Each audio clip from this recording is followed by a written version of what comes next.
Now to news from our D.C. newsroom, Secretaries Blinken and Mayorkas traveled to Mexico to discuss border issues.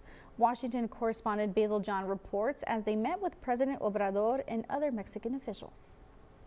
Blinken discussed the unprecedented irregular migration in the Western Hemisphere and identified ways Mexico and the United States can address the issue.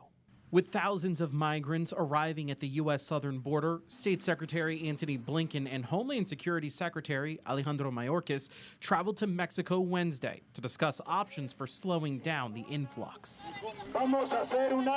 Last week, President Joe Biden spoke by phone with Mexico's President Andres Lopez Obrador. The two leaders agreed that additional enforcement actions are urgently needed so that key ports of entry can be reopened across our shared border. Most migrants are passing through Mexico from Central America and Venezuela.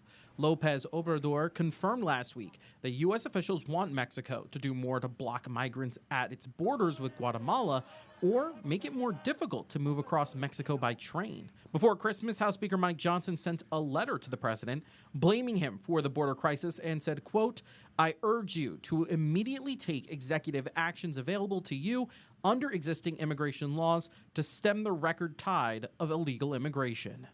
A large group of House Republicans are planning a trip to Eagle Pass, Texas next week to visit the southern border. Reporting in Washington, I'm Basil John.